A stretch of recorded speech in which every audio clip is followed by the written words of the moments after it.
Good afternoon, dear colleagues, and welcome to the first edition of FUSO Talks. So what is FUSO Talks? What are we all doing here? From a format, the FUSO Talks, and we are going to make this a habit now every, let's say, two times a year or something. We will have 2 to 3 speakers who are speaking on topics not directly related to your jobs, but interesting and with a certain theme that ties them together. We will have a discussion here on stage, and we will have our CEO giving us an intro and a direction on how we can benefit from that. And the rest then is up to you. So let me now introduce our speakers. The first speaker today is Dr. Tomas Kaberger from Sweden. He's leading the Japan Renewable Energy Foundation, a non-governmental organization that aims to push for a big expansion in renewable energy, and with the idea of even having Japan taking a leading role in this. Well, I'm not an expert in this field, but that sounds like a mighty task because you basically have to create a revolution in the Japanese energy sector. And I'm really, really curious to hear more about it. Welcome on stage, Dr. Tomas Kaberger. Thank you for being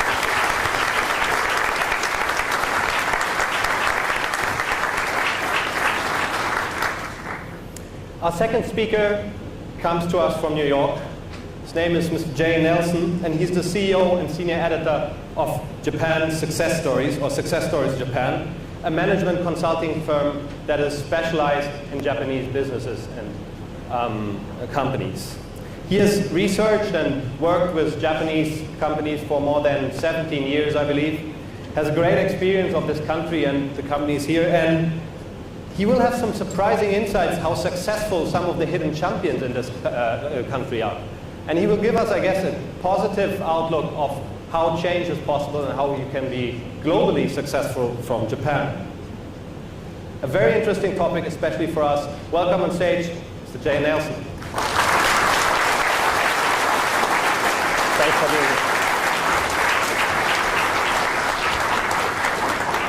Well, before we go into medias res or into the topics, as we can say, I would now ask our CEO and Managing Director, or better, CEO and President of MFTBC and Head of DTA, Mr. Marcus Toseya, to give us some introductory word and set the tone for this first event of FUSO Talk.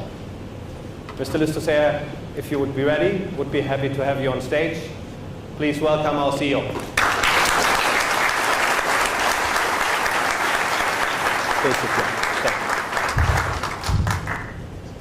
It's good to have you all here now. Today we don't speak about our business.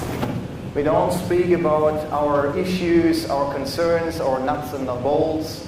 We don't speak about our savings. We don't speak about our markets. Today we will speak and we will discuss things, hopefully with your heavily involvement, which are beyond. Today we speak about something which has to do with change. Today we speak and we hear to experts and to people, and especially to our tour guests here, who give us an insight from a totally different perspective on Japan. All of you have a responsibility to lead people.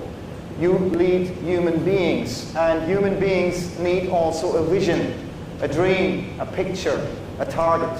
Otherwise, it gets extremely repetitive and also a little bit boring when they have the day-to-day work doing always the same without a target, without a picture, without a vision. So we will listen to people now, we will listen to Mr. Nelson, and we listen to him, and we see that there is a lot of entrepreneurship in this country, which is a dream for a lot of people to have their own business. It's a dream to be a market leader. It's a dream to be #1 in the world, and to be absolutely having a USP developed which makes you different from other companies and products. On the other side, you will listen to someone who is fighting, I would say, at least half of his life for changing the world. And that sounds great, but it is great, because it gives us an insight that especially our paradigms, where we think coal, nuclear power stations, diesel, fuel, oil. Yes, all of us are raised in the belief that this is it. Yeah? All of us are raised sooner or later in the 60s and 70s, and we believe that this is because it was in the past. But we are now in a time where the changes are coming faster than we expected. We will see a lot of disruptions, and I don't say this because it's now a fancy word in America. We will be disrupted. So the unpredictability of your environment is something which makes all of us to be very receptive of the changes which will come to us. If you're not receptive, if you're not sensitive to the changes, we will not survive as a company, and sorry to say, we will not survive as managers in this company. There will be changes which we cannot imagine. What you take away from the next 2-3 hours is yours. It's totally your choice. I would love to have here in the future, in 2-3 years, that FUSO Talks will be an institution where we will see different people like Mr. Kaberger, like Mr. Nelson, but also like Mr. Ratan Tata, also like people which are industry icons of their industries, also people with totally different backgrounds, so that this gets an institutional event where in the end of the day you can say, I was part of it and I took a lot from that. Open your mind, be open, and use a perspective. Thank you very much. Looking forward then to hear and to listen to what you have brought to us. Thank you.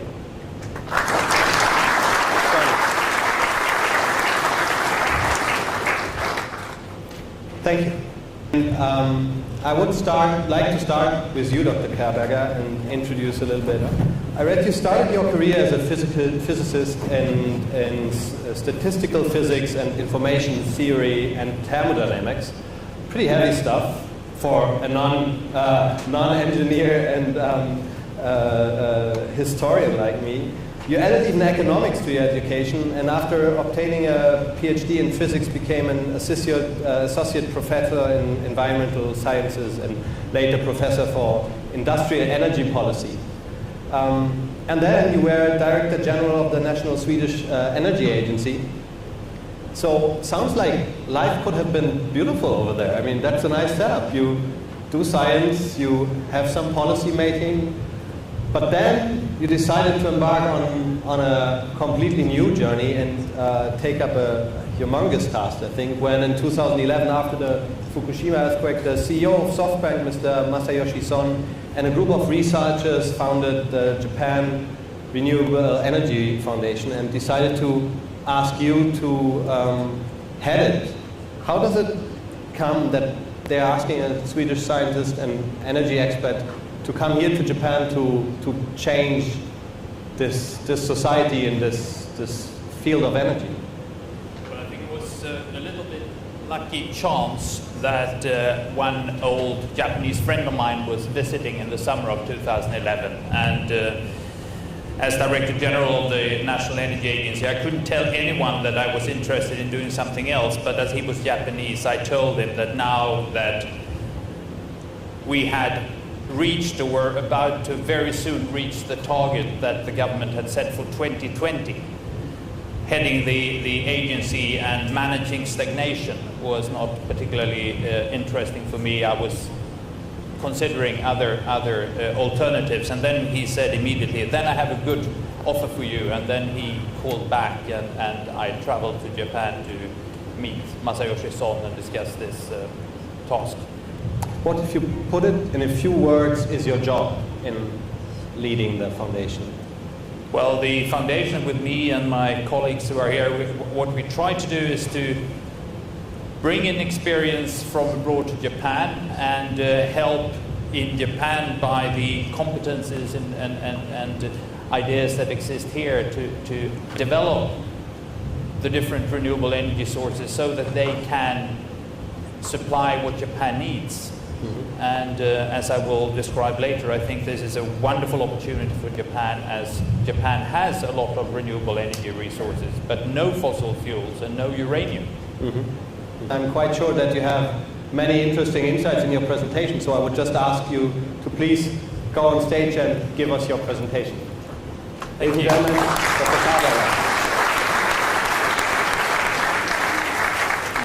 Thank you very much. As I mentioned, I think that the development that is ongoing in the world, making renewable energy technologies cheap and competitive, is a wonderful opportunity for Japan.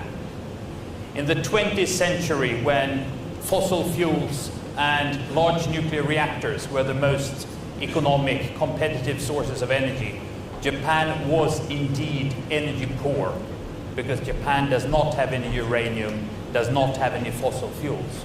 But Japan has a lot of the resources that are now becoming competitive. Because what has been happening in the world over the last couple of decades is that as experience have accumulated, more electricity has been produced by the different energy technologies. We see that wind power and solar power has become cheaper. The cost is decreasing with more experience. And comparing these new renewable energy technologies with old fossil fuel-based technologies or nuclear power, you see that these are catching up. And this is how far they had caught up by 1995. But at the global level, the most impressive development is that of wind power. Here you see the installed capacity of global wind power plants, and they have now overtaken the total installed capacity of nuclear reactors in the world. What was it that no one expected in the 20th century that happened this century?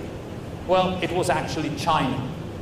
The Chinese development of wind power, which was still almost zero in 2005, and then was world leading 5 years later, and now is almost off chart, was something that no one did dare to predict. But China has also understood the opportunities of renewable energy.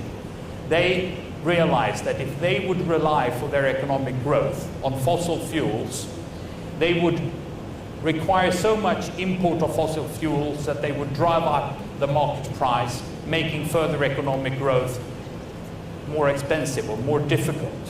Whilst if they instead invested in solar and wind energy, they would decrease the cost by increasing experience, making further growth even easier.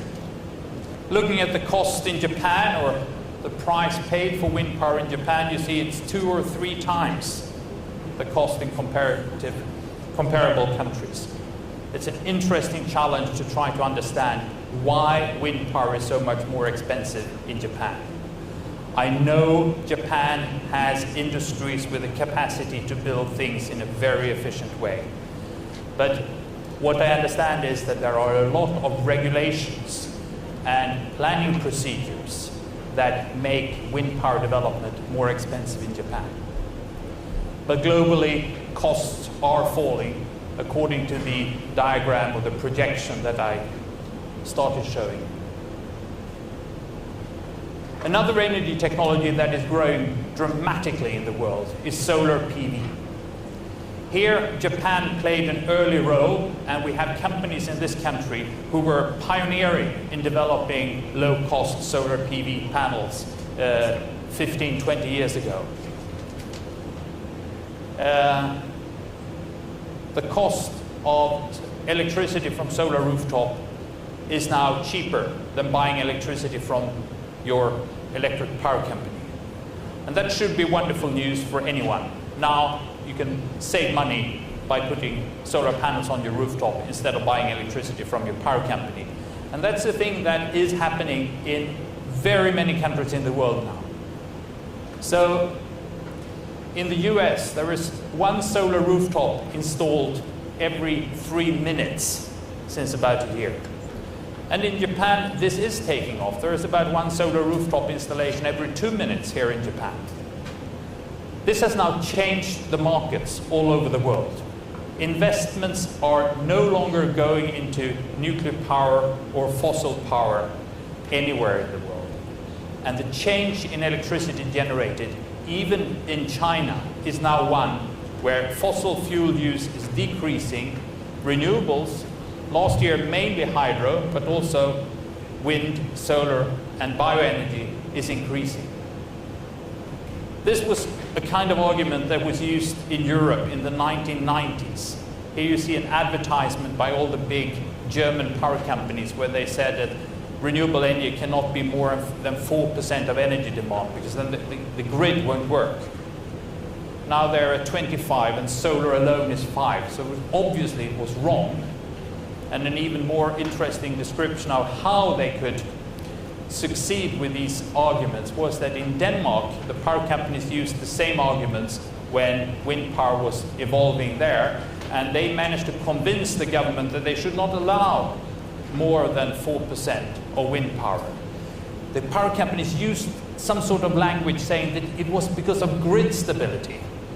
But some of us know it's not because of grid stability. It's because these new wind and solar plants will outcompete their nuclear and coal-fired power stations, so they will lose income. But they pretended it was a sort of societal problem with the grid. But in the mid-1990s, there was a separation of ownership of the grid and ownership of the power plants. And then, suddenly, in Denmark, it proved possible to have 40% wind power in the system. These institutional factors may be extremely important for how successful new technologies are. Thank you.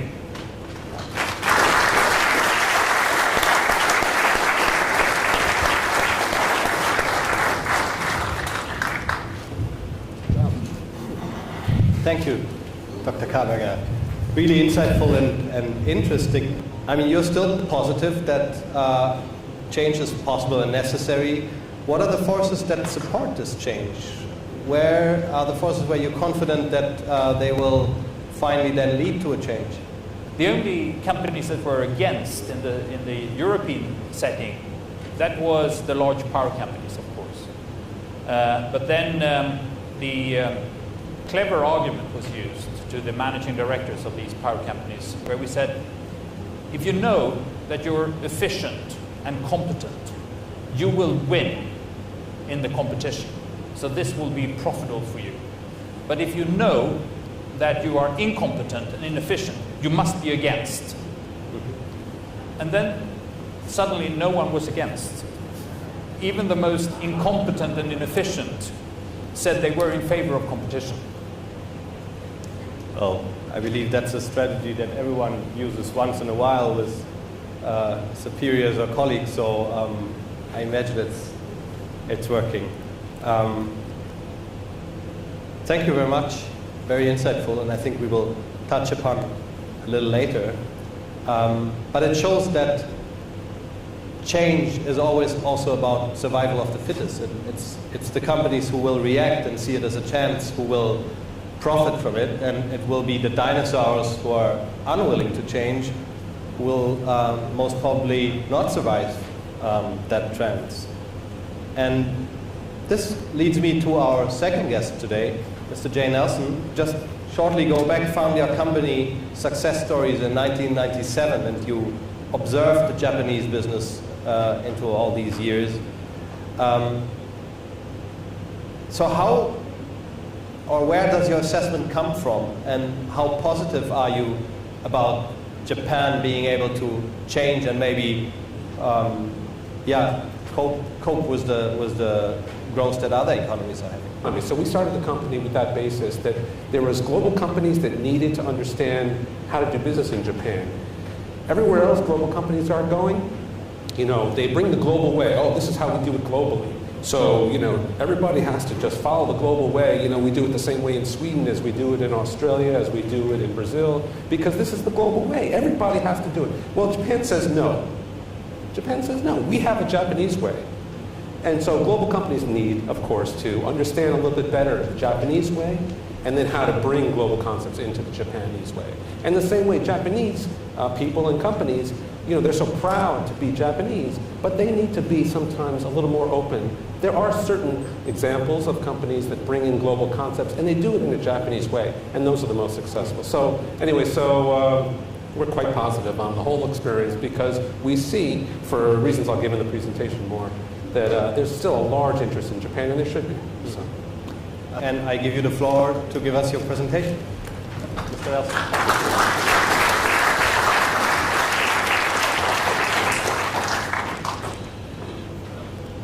Did you know that there's over 1,000 billion-dollar companies in Japan? When I say $1 billion, that means at least $1 billion of revenue or more. Over 1,000 of them here in Japan.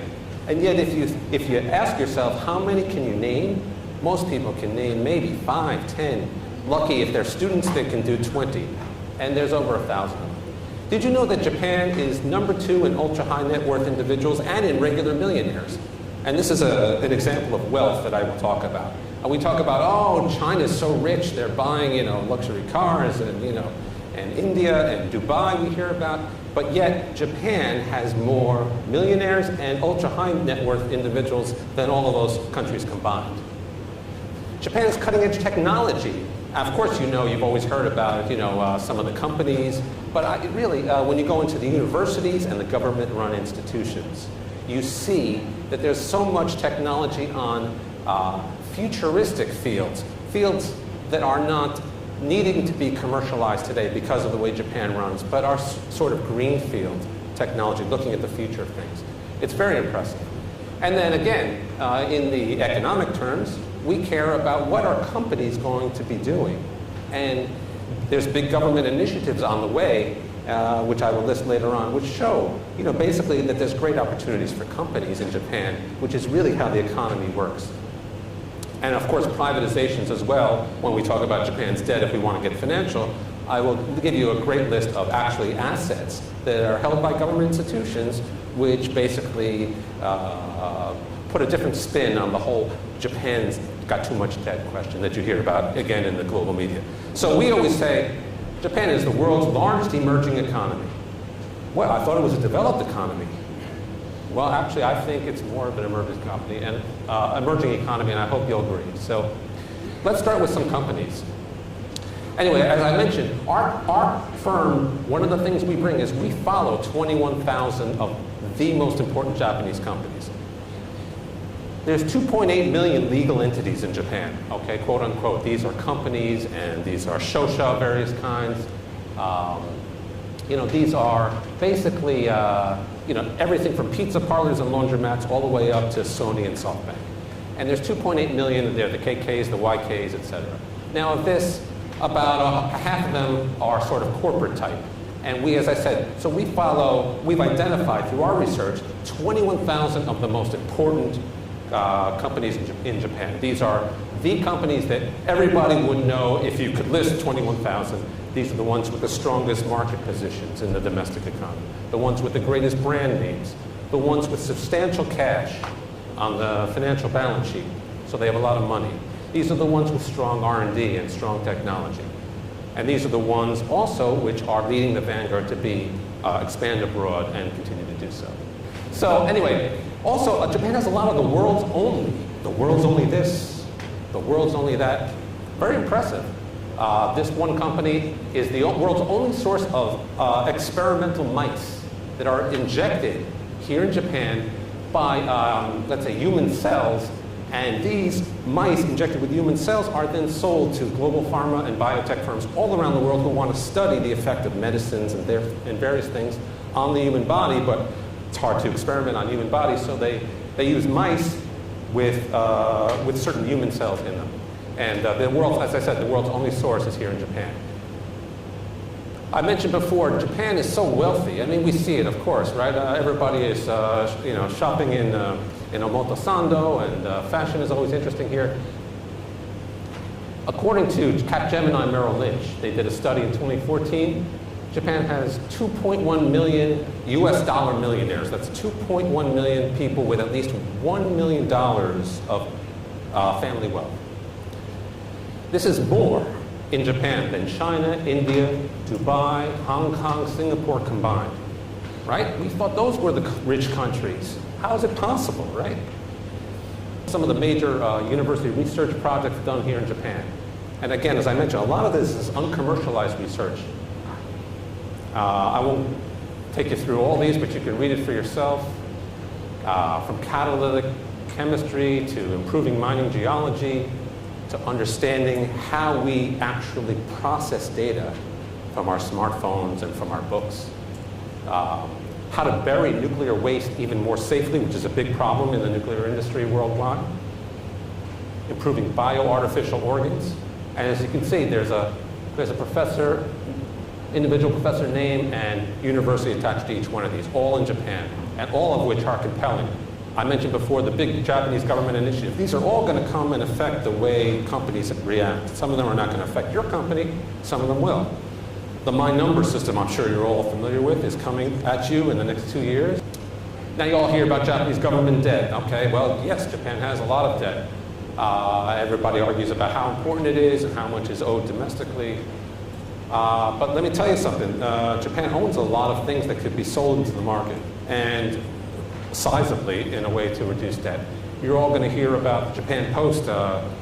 Just in fact, this fall it's going to come. So anyway, prediction's always fun.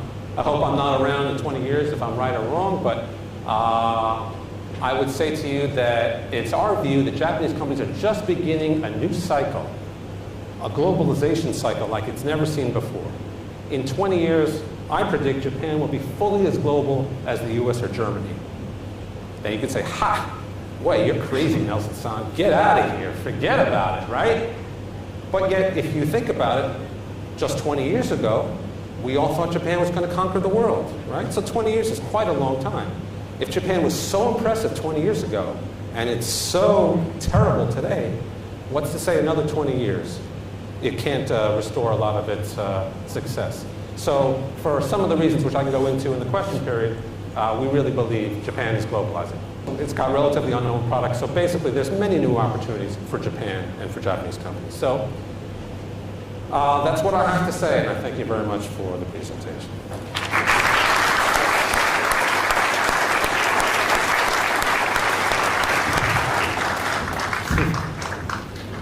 Thank you, Mr. Nelson. I would like to open the floor for questions from our management, from the colleagues who hopefully have listened, made up their minds. You spoke about a lot of dynamics. You spoke about the emerging Japanese economy. Frankly speaking, I haven't seen much of that yet, but especially if previously government-owned companies are going down the route of privatization, they will need to change their route to market in attracting top talent and the right caliber people.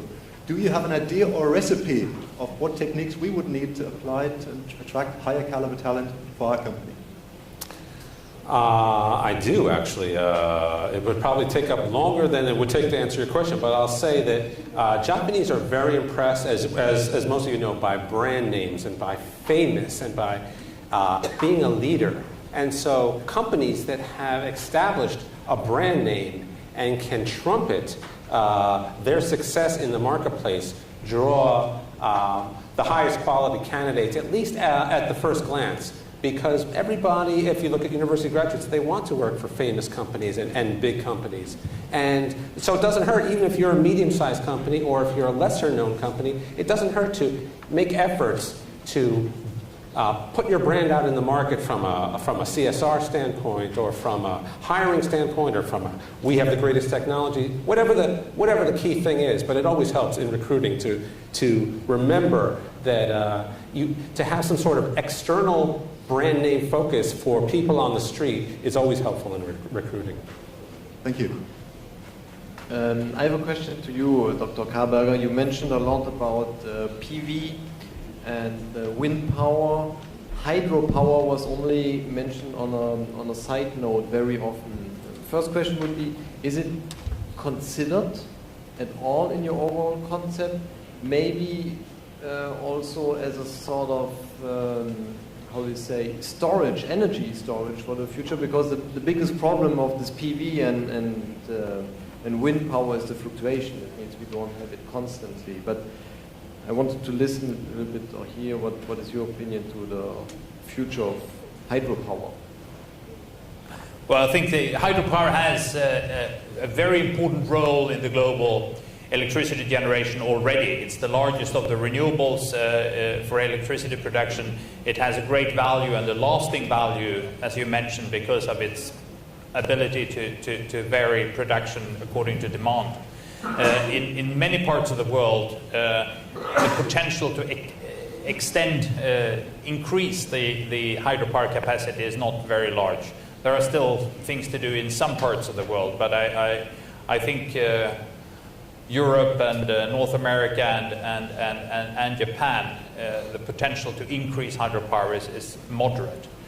But aside from wind and solar that I talked most about, we have a significant geothermal potential, which is also relevant in Japan. And there is also in Japan a potential to increase the use of biomass for energy purposes. And what we have learned in especially Northern Europe is that by using biomass residues from forest industry for energy purposes, you increase the competitiveness of the whole forest industry. The sawmills in Sweden would have been outcompeted by East European sawmills during the last 15 years if they had not been able to sell biomass residues for energy purposes. So this would be a way, if we could rebuild the Japanese forest industry, bioenergy would increase. It's mutually supporting other biomass industries. It's not competing for resources. So there are great opportunities here and elsewhere, also in these other renewables. Thank you for your participation and all your questions. Have a good evening and be inspired for change. Thank you.